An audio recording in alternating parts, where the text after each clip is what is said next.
गांव सुंदर जंगलों के बीच बसा हुआ था। खेत में कुछ किसान काम कर रहे थे। बलिया अपने खेत में थका हुआ और परेशान मुखिया के सामने हाथ जोड़कर खड़ा था। मुखिया जी, ऐसा अत्याचार मत कीजिए। अगर आप मेरा खेत छीन लेंगे तो मेरे बीवी बच्चे भूखे मर जाएंगे। बकवास बंद करो बलिया, तुम्हारा कर्ज आज तक नहीं चुका। जब भी पैसे मांगता हूँ तुम कोई ना कोई बहाना बना देते हो। कभी कहते हो कि तुम्हारे घर में कोई बीमार था, कभी कोई और बीमार था। अब मैं तुम्हारी इन बातों को और नहीं सुन सकता। मुखिया के शब्दों से बलिया की आंखों में आंसू आ जाते हैं। अचानक पास से गुजर रही राधा रुक जाती है। वो बलिया चाचा की हालत देख सब समझ जाती है और गुस्से में मुखिया की ओर बढ़ती है। मुखिया जी, ये अत्याचार बंद कीजिए। हर बार गरीबों पर जुल्म करना आपकी आदत बन चुकी है। लेकिन याद रखिए, वो दिन दूर नहीं जब आपको अपने कर्मों की सजा भुगतनी होगी।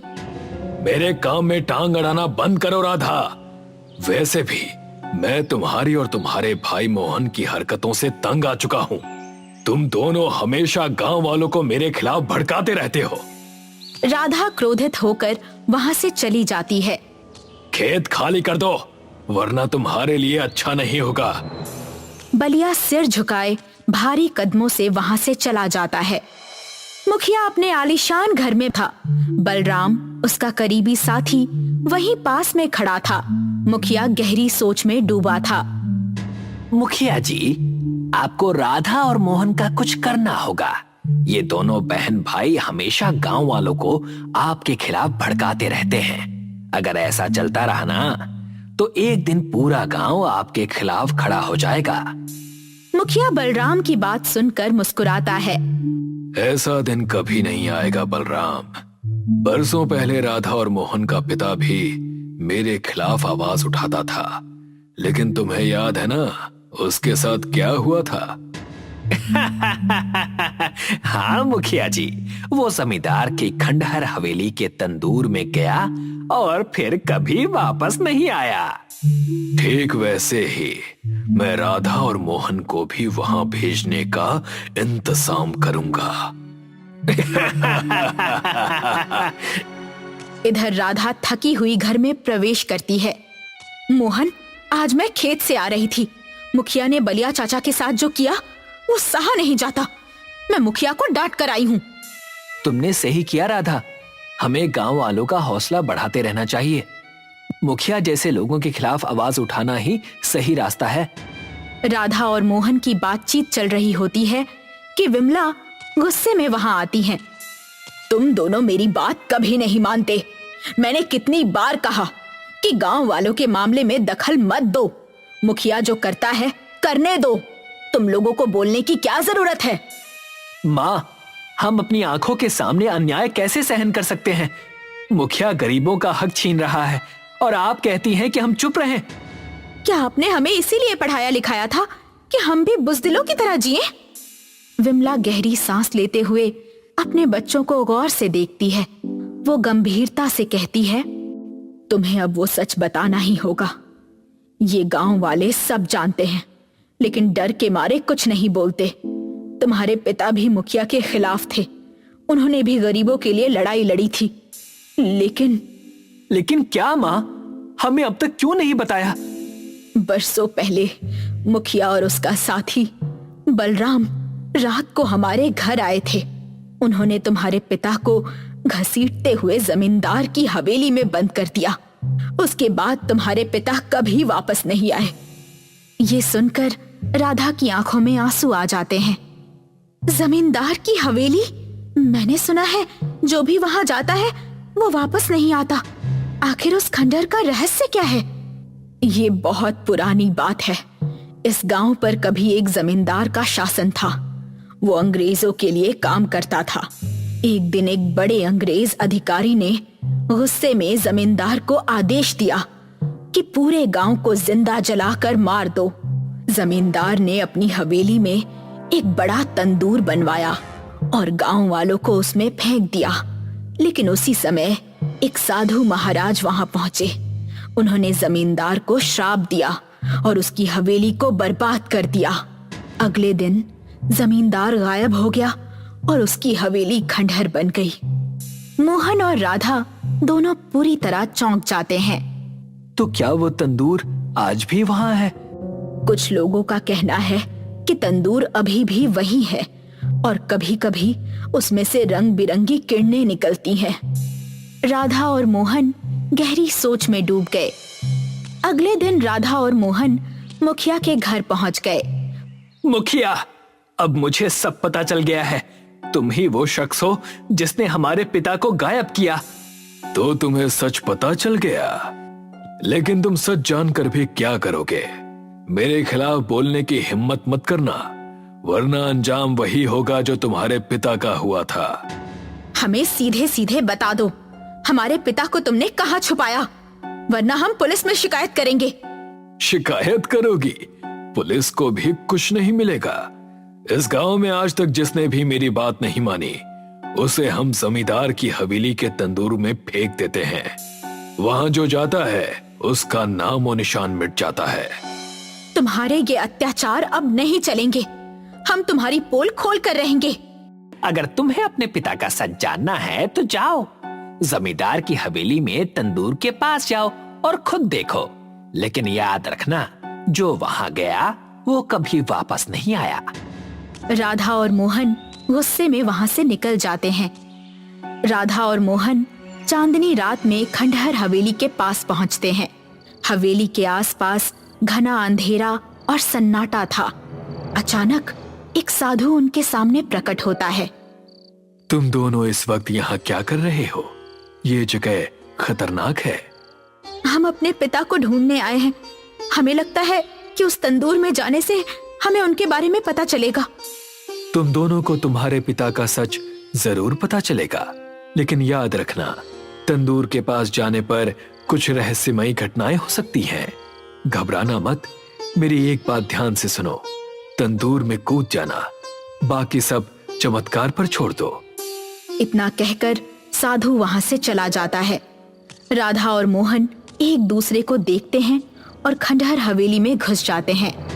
खंडहर के बीचों बीच एक विशाल तंदूर बना हुआ था। उससे रहस्यमयी रंग बिरंगी रोशनी निकल रही थी। राधा और मोहन धीरे धीरे उसके पास जाते हैं। राधा और मोहन डर पर काबू पाकर तंदूर में कूद जाते हैं। तंदूर में कूदने के बाद राधा और मोहन खुद को एक बड़े से घर में पाते हैं। वो घर एक बहुत बड़ी हवेली के आकार का बना हुआ था, जहाँ पर सुख सुविधाओं के सारे सामान मौजूद थे। ये कहाँ है हम? ये घर कितना सुंदर है। आश्चर्य की बात यह है कि ये घर इस तंदूर के अंदर है, लेकिन ये तो किसी सपने जैसा लगता है। इस घर का रहस्य क्या है और क्या हमारे पिता यहाँ हो सकते हैं? तभी उस घर के कमरे से कुछ लोग और एक बूढ़ा व्यक्ति उन दोनों के पास आता है। तुम कौन हो और यहाँ कैसे आए? राधा सारी घटना उस बूढ़े से बताती है।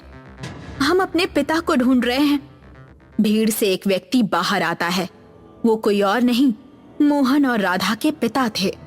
पिताजी, ये कैसे हो सकता है? आप इतने सालों से यहाँ हैं।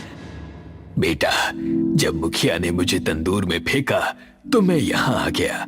यहाँ पर आने के बाद मैं समझ गया कि ये कोई सामान्य जगह नहीं है। तो क्या यहाँ से बाहर नहीं निकला जा सकता? नहीं, यहाँ से कोई बाहर नहीं जा सकता। इस घर पर एक श्राप है। मोहन के पिता राधा और मोहन को उस घर के बाहर बगीचे में एक तालाब के पास ले जाते हैं। वहां कुछ और गांव वाले भी इकट्ठा होते हैं। मोहन के पिता मोहन और राधा से कहते हैं कि अगर कोई ऐसा मनुष्य जिसके मन में दूसरों के प्रति प्रेम हो, अगर वो मनुष्य यहाँ पर फंस जाता है और अगर उस मनुष्य की संतान उसे मुक्त कराने के लिए यहाँ तक आ जाती है, तो वो तंदूर से बाहर आ सकते हैं। तभी रंग बिरंगी रोशनी में वही साधु प्रकट हो जाते हैं जो पहले खंडहर के बाहर मिले थे। आप? हाँ, मैं। अब समय आ गया है कि तुम सच जानो। बरसों पहले जब ये गांव तंदूरपुर कहलाता था, यहाँ जमींदार का राज था। जमींदार ने गांव वालों पर अत्याचार करना शुरू कर दिया। मैंने गांव वालों से कहा कि वो एकजुट होकर उसका विरोध करें, लेकिन वो डर गए। तभी अंग्रेज अफसर ने गांव को सजा देने का आदेश दिया।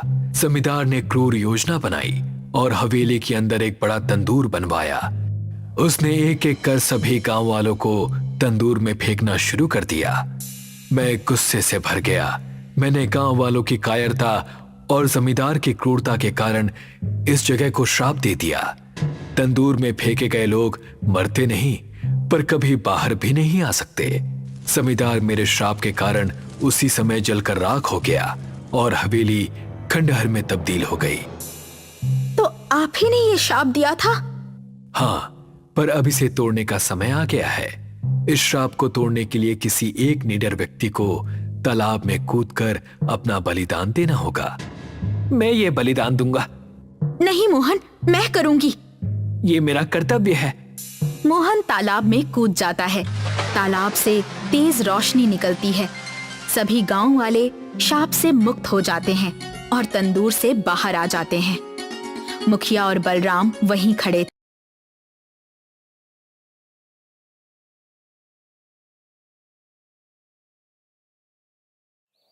कुदरती हरियाली, खिलखिलाती नदी, पंछियों की चहचहाहट, खुशहाल सुखी लोगों का हासिल था तेजपुर गांव। गांव में प्रधान थे संपत राम। संपत राम बड़े ही सुसभ्य, सुसंस्कृत और ईमानदार व्यक्ति थे और गांव का बड़ा ख्याल रखते थे। बरगद के पेड़ के नीचे चल रही सभा में गांव को मिले एक विशेष पुरस्कार के बारे में जानकारी दे रहे थे। बड़ी ही खुशी की बात है, हर साल की तरह इस साल भी हमें आदर्श गांव का पुरस्कार दिया गया है। ये पुरस्कार इस बात का सबूत है कि हमारे गांव में विकास के साथ साथ सुख शांति भी है। मैं आप सभी से यही कहना चाहूंगा कि आप सभी इसी तरह से मिलजुल कर रहा करें। लेकिन संपत राम जी, विकास और सुख शांति तो ठीक है, पर हर साल की तरह इस साल भी हमारे गांव में कड़ाके की ठंड आएगी, उसका क्या करें? इसका कोई जवाब है आपके पास? हर साल ठंड आती है और हर साल की तरह इस साल भी हम लोगों को कंबल बांटेंगे, जिससे लोग ठंड से अपनी रक्षा कर पाएंगे। ये था सूरज, संपत राम का इकलौता बेटा, अपने पिता की तरह ही होनहार और एक अच्छा इंसान, जो कि हर दम गांव की भलाई के बारे में सोचता रहता था। लेकिन इस साल हमें पता चला है कि हर साल से ज्यादा ठंड इस साल आने वाली है। आप चिंता ना करें, हम इसका हल ढूंढने की पूरी कोशिश करेंगे। रामदास की बात सच साबित हुई। इस साल गांव में काफी ठंड आई। संपत राम और सूरज ने गांव के लोगों को कंबल बांटे, पर जितने कंबल बांटे वो लोगों के लिए कम पड़ रहे थे। अरे इस साल तो ठंड इतनी है कि 2-3 कंबल से भी आराम नहीं मिल रहा है। हाँ भाई, और इस साल तो गांव में संपत राम जी ने जितने कंबल बांटे वो भी कम पड़ गए। अब क्या करें? इस ठंड में बाहर कैसे निकले? घर से बाहर काम नहीं करने जाएंगे तो भूखे मर जाएंगे। करें तो करें क्या? अब लगता है हमें उस धनसुख लाल के दुकान पर ही जाना पड़ेगा। लेकिन वो तो काफी महंगा बेचता है, क्या करें? और कोई चारा है तो बताओ। इसलिए गांव के लोग धनसुख लाल के दुकान पर जमा हुए, जिसकी एक कंबल की दुकान थी। देखो भाई, ये कंबल तो 5000 का है। इसकी क्वालिटी देखो, बहुत बढ़िया है। ये लेना हो तो लो, नहीं तो फुटो यहाँ से। तुम्हारे सरपंच के कंबल की तरह नहीं, उनके बेडशीट और कंबल में कोई फर्क ही नहीं है। फर्क तो आपकी नीयत और उसकी नीयत में है। उनके दिए कंबल अच्छे ही हैं, और आप जो कंबल 5000 में बेच रहे हैं ना, उसकी कीमत 2000 से ज्यादा नहीं है। इतनी ठंड है गांव में और आप अपने मुनाफे के बारे में सोच रहे हैं। अरे गरीब आदमी तो गरीब आदमी, अमीर इंसान को भी इस कंबल को खरीदने में दिक्कत होगी। आप भी तो इसी गांव के हैं ना, आपको जरा भी फिक्र नहीं है इस गांव की? मैं तो गांव के बारे में ही सोच रहा हूँ, इसीलिए तो इसके रेट कम हैं। नहीं तो जाओ शहर में, भाव पता चल जाएंगे। 7-8 हजार से कम में नहीं मिलेगा इस क्वालिटी का कंबल। गांव की फिक्र तो बस प्रधान संपत राम और सूरज को थी, जो अपने घर में बैठे चिंता में डूबे हुए थे। पिताजी, इस गांव में आई ठंड ने तो जान ही निकाल दी है लोगों की। हाँ, सुना है कल गांव में वो मंगलू के पिता की ठंड की वजह से मौत हो गई। अगर ऐसा ही चलता रहा तो गांव में एक भी परिवार जिंदा नहीं बचेगा। धनसुखलाल अपने फायदे के बारे में ना सोचकर थोड़ा गांव वालों के बारे में सोचे तो सारी समस्या हल हो सकती है। उसके इतने महंगे कंबल गांव के लोग कैसे खरीदे? मुझे लगता है कि मुझे जाकर धनसुखलाल से बात करनी चाहिए। संपत राम जब धनसुखलाल के घर गए तो उन्हें भी वही जवाब मिला जिसकी उम्मीद धनसुखलाल से की जा सकती थी। धनसुखलाल, जरा मेरी बात सुनो। तुम गांव के बारे में सोचो। जहां लोग 500 रुपए भी खर्च नहीं कर पाते, वहां लोग 5000 के कंबल कैसे खरीदेंगे बताओ? आप चाहते हैं कि मैं कंबल कम भाव में बेचूं? अरे मेरी कमाई करने का यही तो सीजन है। अगर अभी पैसे ना कमाऊं तो कब कमाऊं? मैं कम भाव में नहीं बेचूंगा कंबल, बस ये तय रहा। संपत राम और सूरज अपने घर में बैठे हुए थे, सोच रहे थे कि इस समस्या से गांव के लोगों को बचाया कैसे जाए। संपत राम दुखी स्वर में बोल पड़े। इस गांव में जब से हूं, ना जाने कितनी ही समस्या इस गांव में आई। पिताजी, आप चिंता मत कीजिए, कुछ ना कुछ हो जाएगा। मैं जब से प्रधान बना, अपने बच्चे की तरह इस गांव को मैंने संभाला है, हर समस्या से उबारा है, लेकिन इस समस्या का उपाय मिल ही नहीं रहा है। क्या करूं, कुछ समझ में नहीं आ रहा। अपने पिता की ये हालत देख सूरज भी बहुत दुखी हुआ। वाकई उसके पिता जब से प्रधान बने थे, अपने गांव को अपने बच्चे की तरह पालते आए थे। अपने परिवार से पहले हमेशा वो गांव के बारे में सोचते थे, लेकिन ठंड की समस्या ने तो उन्हें मानो अंदर से मार ही डाला था। सूरज भी तो अपने पिता की तरह ही गांव से प्यार करता था। इस पूरे माहौल में वो इस तरह फंस चुका था कि उसका दम घुट रहा था।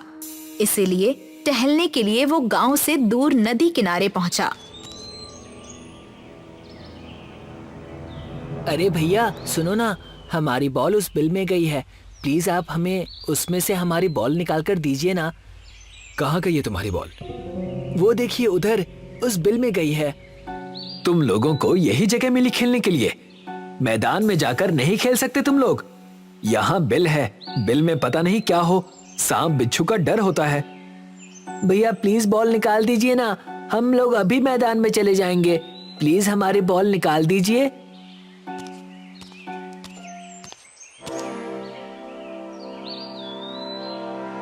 नाग को देखकर सभी डर गए, लेकिन सूरज तब चौंका जब नाग बोलने लगा।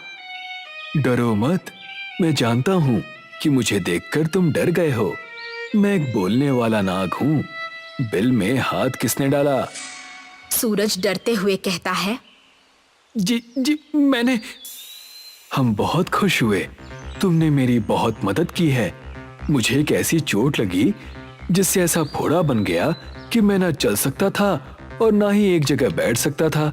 तुम्हारे छूने से वो फोड़ा फूट गया और अब मुझे काफी राहत है। तुम्हारी वजह से मुझे इस तकलीफ से राहत मिली है। बताओ, मैं तुम्हारे लिए क्या कर सकता हूँ? मैं बहुत खुश हूँ कि मैं आपके काम आ सका। नाग देवता, आप एक दर्द से उबर चुके हैं। आपको तो दर्द का एहसास अच्छे से है।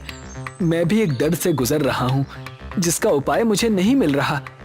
बताओ, मैं तुम्हारी हर तरह से मुश्किल को मिटा सकता हूँ।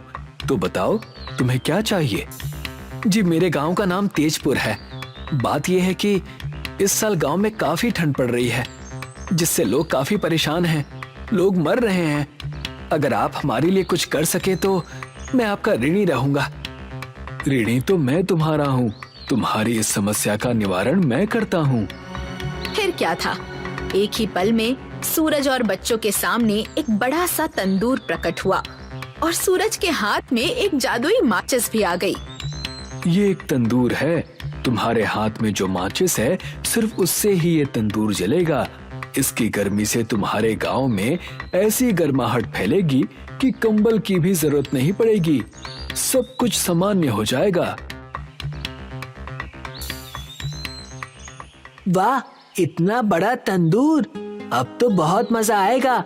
इसमें तो पूरे गांव के लिए रोटियां बन सकती हैं। जब तंदूर जला तो गांव में खुशी की लहर ऐसी दौड़ी कि ठंड की लहर का नामो निशान न रहा।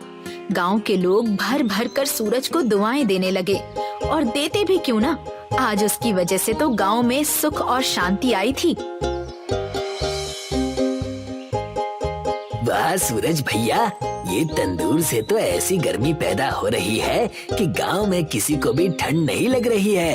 ये तंदूर तो कमाल का है। इसकी सबसे अच्छी बात ये है कि ये सिर्फ सूरज भैया की इस माचिस से ही जलता है। जादू है ना ये। जादू तो है रामदास भैया। मुझे खुशी इस बात की है कि हमारा गांव इस ठंड से बच पाया। लेकिन ये सब देखकर गांव का सेठ धनसुख लाल पूरी तरह जल भुन गया था। इस सूरज ने तो मेरा सारा धंधा ही बिगाड़ दिया। मैंने इतने सारे कंबल जो शहर से खरीद कर लाए हैं, अब वो सारे के सारे मुझे उस तंदूर में ही जलाने पड़ेंगे। ये तंदूर जी का जंजाल बन गया है। मुझे कुछ करना ही पड़ेगा। सुना है जो माचिस उस सूरज के पास है, सिर्फ उस माचिस से ही वो तंदूर जलाता है। अगर तुम वो माचिस चुरा लो और उसे नष्ट कर दो, तो फिर से लोग ठंड से मरने लगेंगे, और उन्हें ठंड से बचने के लिए कंबल तो तुमसे ही खरीदनी पड़ेंगी। हाँ, लेकिन ऐसा क्या कर सकते हैं कि वो तंदूर की माचिस हमारे हाथ लग जाए? तुम्हें वो माचिस गांव वालों की नजर से बचा कर चुरानी पड़ेगी। एक काम करो, रात के अंधेरे में तुम संपत राम के घर जाओ और वो माचिस अपने हाथ में लेकर उसे खत्म कर दो। रात को सारा गांव जब सो रहा था, तब संपत राम के घर के पीछे वाली खिड़की में कुछ हलचल महसूस हुई।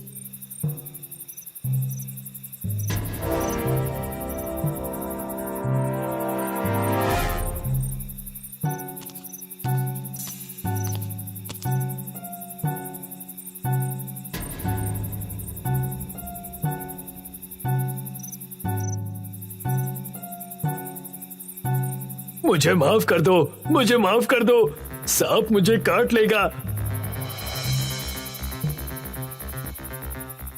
धनसुख, तुम यहाँ कैसे? तुम चोरों की तरह हमारे घर कैसे आए? तुम्हारे जादुई तंदूर की वजह से तो गांव का फायदा हुआ, लेकिन मेरा धंधा चौपट हो गया। मेरा नुकसान हो रहा था। अगर ऐसे ही चलता रहता तो मैं पैसे कैसे कमाता? इसीलिए मैं तुम्हारे तंदूर की माचिस को नष्ट करने यहाँ आया था, लेकिन जैसे ही मैंने उसे छुआ, वो एक सांप में तब्दील हो गया, और अब देखो जमीन पर पड़ते ही फिर से माचिस बन गया। मुझे माफ कर दो, मैं ऐसा फिर कभी नहीं करूंगा। सामने का दृश्य देखकर क्या हुआ ये जानने में सूरज और संपत राम को जरा भी देर नहीं लगी। इंसान लालच में किस तरह अंधा हो जाता है, तुम्हें आज समझ में आ गया होगा। तुम भी इसी तेजपुर के सदस्य हो। गांव के सुख दुख में तुम्हें साथ देना चाहिए, ना कि लालच में अंधा हो जाना चाहिए। मुझे अपनी गलती का एहसास हो गया है, मुझे माफ कर दीजिए।